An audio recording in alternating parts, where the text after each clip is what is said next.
जोहार घाटशिला। जैसा कि आप सभी जानते हैं, झारखंड राज्य के घाटशिला विधानसभा में उपचुनाव होना है। इंतजार की घड़ियां खत्म हो चुकी हैं। आज की रात अंतिम है। कल सुबह 7 बजे से मतदान का कार्य आरंभ हो जाएगा। तो कल 7 बजे मतदान का कार्यक्रम आरंभ हो, उससे पहले मैं जयराम कुमार महतो, केंद्रीय अध्यक्ष झारखंड लोकतांत्रिक क्रांतिकारी मोर्चा, सह विधायक डुमरी, घाटशिला विधानसभा के तमाम मतदाताओं को, भाइयों बहनों, नौजवान साथियों, बड़ों बुजुर्गों को एक संदेश देना चाहता हूँ। वोट आज भारत समेत विश्व के अधिकांश देशों में वोट की व्यवस्था है। वोट यानी लोकतांत्रिक व्यवस्था का आधार।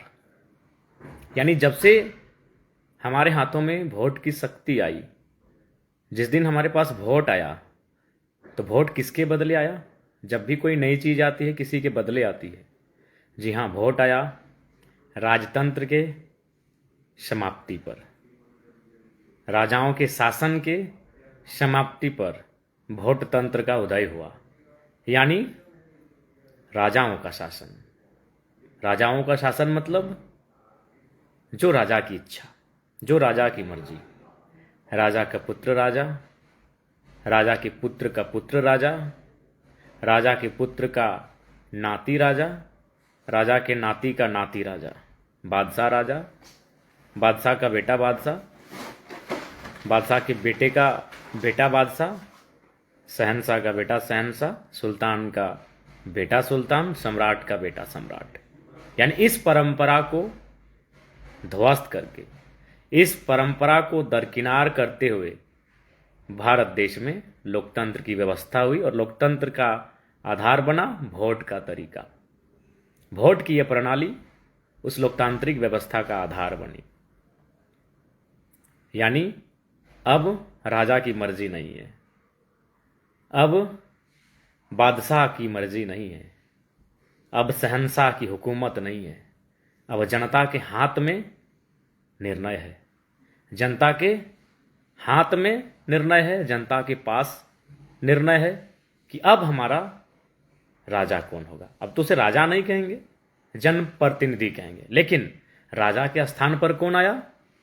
राजा जो शासन करता था, राजा जो नीति नियम बनाता था, राजा जो राज्य को चलाता था। तब राजा तो चले गए, उनके स्थान पर कौन है? उनके स्थान पर आज हैं एमपी का समूह और एमएलए का समूह। ग्रुप ऑफ एमएलए और ग्रुप ऑफ एमपीज।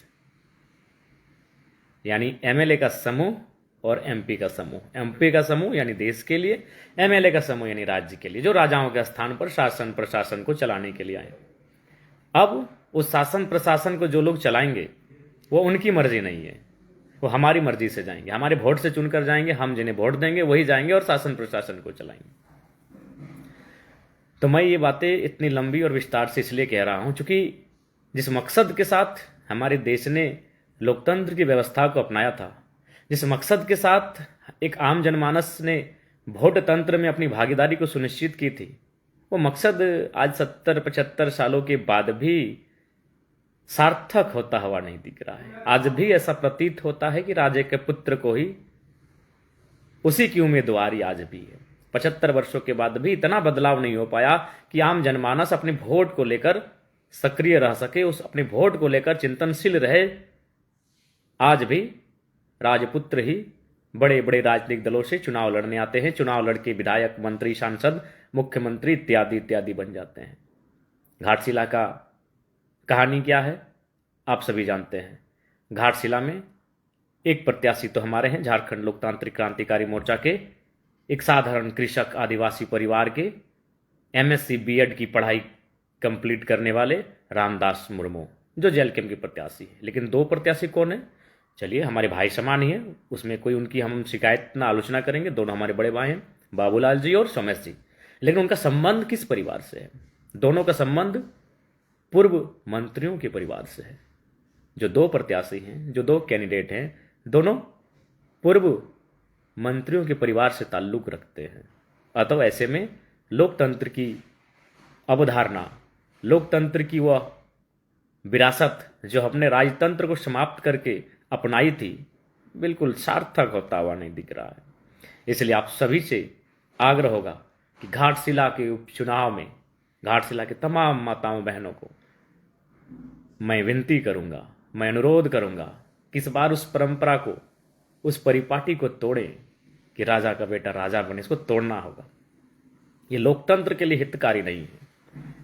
क्योंकि आज हम बात करते हैं कि हमारा देश तो अमीर है लेकिन यहाँ की जनता गरीब है। हमारा देश कल को 7 ट्रिलियन, परसों 10 ट्रिलियन, कुछ वर्षों बाद 15 ट्रिलियन, कुछ वर्षों बाद 20 ट्रिलियन, तो शायद कुछ दशकों के बाद 50 ट्रिलियन की भी इकोनॉमी छू ले। लेकिन क्या आम व्यक्ति तक पहुंच पाएगी? नहीं, एक खाई बनेगी। क्योंकि हमने सत्ता का और संपत्ति का केंद्रीकरण कर लिया है, एक जगह केंद्रित हो गई है। अगर वास्तव में हम देश को खुशहाल देखना चाहते हैं तो हमें विकेंद्रीकरण की प्रक्रिया को अपनाना होगा।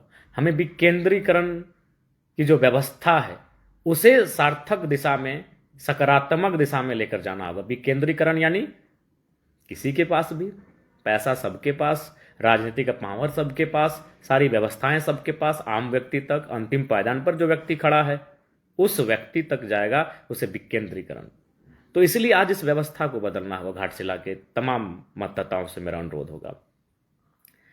घाटशिला हमारे सभी भाई लोग गए, विजेता कमेंट में हैं, हमारे स्टार प्रचारक के तौर पर थे। कई हमारे भाई, हमारे बहनें, हमारे सभी लोग घाटशिला गए। मैं भी घाटशिला गया था।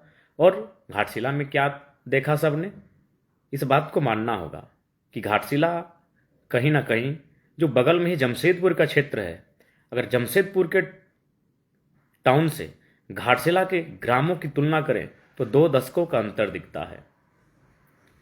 अब क्यों ऐसा रहा, क्यों ऐसा नहीं होना चाहिए था, आज इस पर घाटशिला को विचार करने की आवश्यकता है। वहाँ के नौजवानों को, वहाँ के माताओं बहनों को, वहाँ के मतदाताओं को विचार करने की आवश्यकता है। आज वहाँ के सड़कों की स्थिति क्या है? वहाँ टावर तक 50% से ज़्यादा टावर नहीं पकड़ रहा था। जो भी है नहीं जानते हैं, घाटशिला घूम कर आएंगे। सरकार की जो सुविधाएं संचालित हो रही है वो किस अवस्था में संचालित हो रही है, ये जानने की आवश्यकता है। क्यों ऐसा हुआ? इसलिए परिवर्तन की आवश्यकता है। घाटशिला को परिवर्तन की आवश्यकता है। और एक महत्वपूर्ण विशेष बात आज आपने देखा और हमने भी देखा। मैंने तो सोचा था कि जब इंडिया और एनडीए गठबंधन का मंच सजेगा, जब दोनों बड़े राजनीतिक दलों के नेता मंचों पर दिखेंगे, जब कोई बड़ा सभा, जनसभा कार्यक्रम होगा, और जब इंडिया एनडीए गठबंधन के एमएलए, एमपी, मिनिस्टर, यहाँ तक कि मुख्यमंत्री और दूसरे राज्यों के भी मुख्यमंत्री जब मंचों में आएंगे और भाषण देंगे, तो शायद उनके भाषणों में बेरोजगारी मुद्दा होगा, शायद उनके भाषणों में छात्रों का स्कॉलरशिप मुद्दा होगा, शायद उनके भाषणों में जादूगोड़ा का यूरेनियम मुद्दा होगा। मैंने ये भी सोचा था कि शायद उनके भाषणों में जो घाटशिला में बंद पड़े उद्योग हैं उनको पुनर्जीवित करने का मुद्दा उनके भाषणों में होगा। शायद उनके भाषणों में घाटशिला को जमशेदपुर के तर्ज पर डेवलपमेंट करने का मुद्दा होगा। लेकिन भाषणों में आरोप प्रत्यारोप, और सबसे महत्वपूर्ण क्या दिखा इस बार? आंसू दिखा। एक आंसू बहा हमारे बीच स्वर्गीय, आज नहीं है, स्वर्गीय रामदास सोरेन जी, हमारे पूर्व शिक्षा मंत्री। उनको हृदय तल से आज भी श्रद्धांजलि देते हैं, आज भी उनको नमन करते हैं, आज भी उनको वंदन करते हैं। बहुत कम मुलाकात रही उनसे मेरी, चूंकि मैं इसी बार विधानसभा में मैं प्रवेश किया, और इससे पूर्व भी उनसे व्यक्तिगत रूप से न कभी मिला था, न कभी बातचीत हुई थी। लेकिन जब भी मुझसे मिलते थे मुझे कभी विधायक नहीं उन्होंने माना, एक छोटे भाई से, एक बच्चे जैसा माना, और हमेशा 3-4 बार मेरी पीठ को थपथपाते थे, जैसे बच्चे को थपथपाते हैं जोर से कभी, तो पीठ थपथपाते हुए रामदास सोरेन जी मुझसे मिले। आज वो नहीं है, निस्संदेह उनको मैं श्रद्धांजलि अर्पित करता हूँ। उनका परिवार इस शोक को सहे, मैं यह भी कामना करता हूँ। लेकिन आंसू अगर राजनीतिक रूप से आएंगे, सार्वजनिक मंचों पर आएंगे, तो मैं इसका समर्थन नहीं करता हूं। तो आपने देखा आंसू सोमेश दादा की मां के आंखों में था। उसके बाद आपने फिर आंसू देखा होगा बाबूलाल दादा के पिताजी यानी चाचा चंपई सोरेन, उनकी आंखों में भी आंसू था। तो क्या ये आंसू झारखंड की बदहाली के लिए थे? क्या ये आंसू झारखंड की युवाओं की बेरोजगारी के लिए थे? क्या उनके आंसू झारखंड के उन छात्रों के लिए थे जिनको स्कॉलरशिप नहीं मिला है? क्या ये आंसू उन अभ्यर्थियों के लिए थे जिन्होंने परीक्षा तो लिखा है लेकिन रिजल्ट पेंडिंग है? क्या ये आंसू उन अभ्यर्थियों के लिए थे जो 10 वर्षों से एग्जाम की उम्मीद में, आस में बैठे हैं? नहीं, ये आंसू, दोनों के आंसू उनके बेटों के लिए थे। तो मैं घाटशिला की जनता के साथ पूरे राज्य की जनता से पूछना चाहता हूं, क्या आंसू अब लोग अपने बेटों को अपने व्यक्तिगत व्यक्तिगत क्या ये व्यक्तिगत होगा? उनका बेटा चुनाव जीत जाए इसलिए चच्चा आंसू बहा दिए, सोमेश बाबू जीत जाए। हमें लगता है शायद माननीय मुख्यमंत्री की अर्धांगिनी के कहने पर सोमेश जी की भी माता ने आंसू बहा दिया। आंसू अगर बहाना था तो हमारे सूर्या भाई, सूर्या हंसदा, जिनको एक फर्जी मुठभेड़ में मार दिया गया, प्री प्लान करके उनको मार दिया गया। क्यों संथाल परगना के आदिवासियों की आवाज थे। अगर आंसू बहना था तो आज मेरे ही विधानसभा के विजय कुमार महतो नाम का एक युवा है जो सऊदी अरबिया में है, और जस्ट अभी मैं वहां के कंपनी के अधिकारी से मैंने बात किया, वो बार बार कह रहे हैं कि एजेंट चाहिए क्योंकि गोली लगी है। एक 25 साल का नौजवान, ऐसे लगभग मैंने 4 जिला का डेटा निकाला है। उन 4 जिलों में लगभग 54, 55, 22 से 32 साल के नौजवान डेथ किए पिछले 6 महीनों में। 50 से ज्यादा नौजवान जो विदेश में, परदेशों में रहते हैं, वो मर गए काम के दौरान, ड्यूटी के दौरान। 22 से 32 साल। तो आंसू वहां बहना चाहिए था। इनका आंसू झारखंड की भलाई, कि झारखंड दुख है इसलिए इनका आंसू नहीं बहा। इनका आंसू अपने बेटे के लिए बहा है। तो मैं जनता से यही पूछना चाहता हूं, खासकर घाटशिला की जनता से, आप अपने बेटे के लिए आंसू ना बहाएं, कम से कम अपना वोट का सही इस्तेमाल तो करें। आप सीखिए इनसे, आप सोमेश जी की माता जी से। और खैर वो आंसू तो मुझे पूर्ण विश्वास है मुख्यमंत्री की अर्धांगिनी के कहने पर, जी बिल्कुल विलेज ब्लॉक भैया, उत्पाद सिपाही का जो दौड़, आपको याद होगा एक बहाली का जो दौड़ हुआ जिसमें 17-18 से ज्यादा भाइयों ने जान गंवा दी, आज तक वो एग्जाम कंप्लीट नहीं हुआ। तो आंसू अगर बहाना चाहिए था तो उन 18-20 नौजवान जो बहाली में दौड़ते दौड़ते मर गए, बहाली में दौड़ते दौड़ते बेचारे मर गए, तो असल में आंसू वहां बहना चाहिए था। चंपे चाचा अगर आंसू ना बहाते और सपोज उनका बेटा हार जाते तो क्या बिगड़ जाता। 25-30 सालों से विधायक हैं, 2 बार मंत्री हैं, मुख्यमंत्री भी रह चुके हैं। सोमेश की माता जी अगर आंसू ना बहाती और सोमेश चुनाव हार जाता, क्या बिगड़ जाता। उनके सोमेश जी के पिताजी भी 2 बार मंत्री रह चुके हैं, 4 बार, 3 बार या 4 बार या 5 बार, जो भी मैं एग्जैक्ट नहीं हूं, विधायक रह चुके हैं। कई वर्षों से राजनीति में हैं, और हैं नहीं, जब हैं तो अच्छा खासा उनका आर्थिक स्थिति अच्छी खासी होगी, सामाजिक स्थिति अच्छी खासी होगी। तो अगर उनके आंसू ना बहाने से उनके बच्चे अगर चुनाव हार भी जाते हैं तो क्या फर्क पड़ता। लेकिन आज वो आंसू बहा रहे हैं, इसलिए आंसू नहीं बहा रहे हैं कि झारखंड में स्थानीय नीति नहीं है, इसलिए आंसू नहीं बहा रहे हैं कि झारखंड में नियोजन नीति नहीं है, इसलिए आंसू नहीं बहा रहे हैं कि झारखंड के युवाओं का भविष्य अंधेरे में है। वो इसलिए आंसू बहा रहे हैं कि मेरे बेटे चुनाव जीत जाएं। क्या वो चुनाव जीतेंगे व्यक्तिगत? क्या ये चुनाव उनका व्यक्तिगत है? चूंकि ये जो चुनाव है, जो 14 तारीख को जिसका रिजल्ट आएगा और उसे जिस पद से नवाजा जाएगा, वह पद जनप्रतिनिधि कहलाएगा। जनप्रतिनिधि का पद कहलाएगा, वह जनप्रतिनिधि होगा, वो सबका, वो पूरे विधानसभा का नेता और पूरे राज्य के लोगों का आवाज होगा। तो फिर आंसू अपने बेटे को जिताने के लिए बहा रहे हैं, इसका मतलब क्या वो पद व्यक्तिगत होगा? क्या वो पद व्यक्तिगत लाभ की कमाई के लिए होगा? क्या वो पद निजी स्वार्थ की पूर्ति के लिए होगा?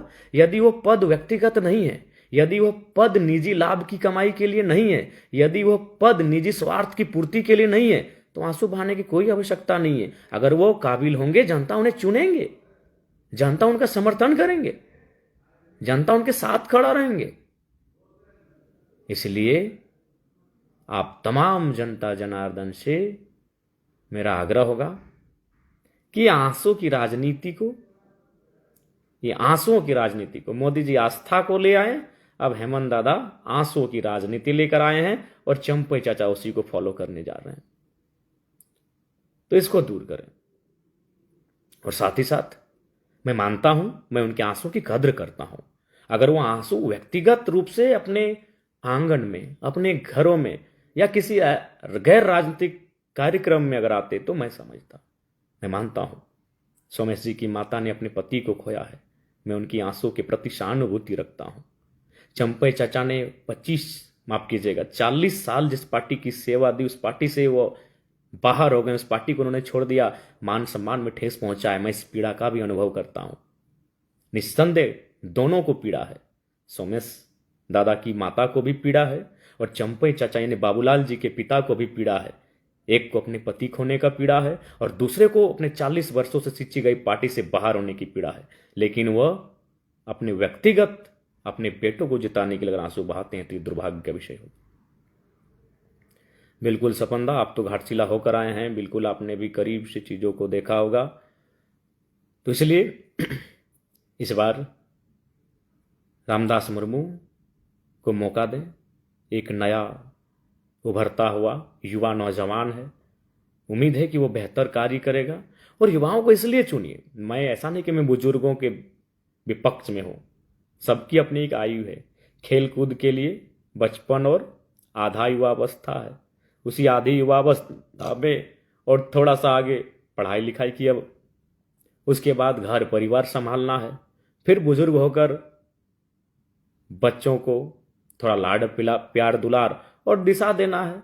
सबका अपना समय सीमा होता है, लेकिन मेरा ये मानना है कि आज युवाओं को राजनीति में इसलिए मौका मिलना चाहिए। जैसे मैं भी देखता हूं कि जब एक दिन में 10-12 समस्याओं को टैकल करता हूं, जब उनका लाइनअप करता हूं, चाहे वो स्वास्थ्य संबंधित हो, किसी पदाधिकारी से संबंधित हो या किसी ऑफिस से संबंधित हो, बिजली से संबंधित हो, कोई विषय से हो, तो थकने जैसा फील होता है। लगता है कि यार अब छोड़ दें, अब आज हो गया। लेकिन फिर कहते नहीं, वो उम्मीद से फोन किया है तो इसकी फिर ट्राई करते हैं। जैसे फॉर एग्जाम्पल आज ही हैदराबाद में एक डेड बॉडी का मामला था, एक प्रवासी भाई का देहांत हुआ, तो हम लोगों ने घर बैठे फोन किया, लगातार प्रयास किया और उनको जो भी मुआवजा था संतोषजनक देने का काम हुआ। एक अस्पताल का मामला था, डॉक्टर से बात हुई तो कुछ शुल्क में कटौती, यानी जो हॉस्पिटल का फी था उसे माफ कर दिया गया। लेकिन जो अधिक उम्र के विधायक के सांसद हैं, यकीन मानिए उनको आप एक दिन में 10 से ज़्यादा 12 कॉल कर दीजिए और बोलिए कि हम समस्या है, वो खुद और इंटरेस्ट नहीं लेने लगते हैं। क्योंकि मन, शरीर, तन सब थकने लगता है। मन थक गया, तन थक गया तो कैसे काम करेगा? सच्चाई कह रहे हैं, हम अपना अनुभव बता रहे हैं कि 10-12 समस्या के बाद कभी कभी हम लोग को भी लगता है कि अब थोड़ा थकावट लगता है। तो सोचिए उनका क्या हाल होगा। और ये सच्चाई है, ये हम लोग यूथ हैं, एनर्जेटिक हैं, इसलिए कार्य को कर रहे हैं। इसलिए आपसे आग्रह है, युवाओं को राजनीति में मौका दीजिए, क्योंकि वो एक्टिव होकर काम करेंगे और बहुत ही तेज तरार होकर काज करेंगे। इसलिए आप सभी से आग्रह है, घाटशिला की जनता से अनुरोध है, विनती है कि इस बार झारखंड लोकतांत्रिक क्रांतिकारी मोर्चा के रामदास मुर्मू, नाम भी बड़ा प्यारा है, हमारे दिवंगत स्वर्गवासी मंत्री महोदय, उनका भी नाम रामदास सोरेन था, इनका नाम रामदास मुर्मू है। Ramdas will replace Ramdas. रामदास रामदास की जगह लेंगे। कितना सुंदर मेल खा रहा है। और ये आवश्यक नहीं, मैं मंत्री जी को श्रद्धांजलि देते हुए, नमन करते हुए, वंदन करते हुए कहूँगा कि आवश्यक नहीं है कि उन्होंने जो काम जहाँ छोड़ा है उनका परिवार का ही कोई पूरा करेगा। कोई नया ऊर्जावान विचारवान युवा उस रास्ते में आएगा और उस कार्य को जो छूटा है उसे पूरा करने के लिए आगे बढ़ेगा। इसलिए रामदास मुर्मू को सपोर्ट करें। घाटशिला वासियों, आप सभी से आग्रह है कि रामदास मुर्मू, जिनका क्रमांक आपको पता है 5 है, चुनाव चिन्ह कैंची छाप है। विक्की दा ड्राइवर भाई लोगों के लिए भी ज़रूर आवाज़ उठाएंगे।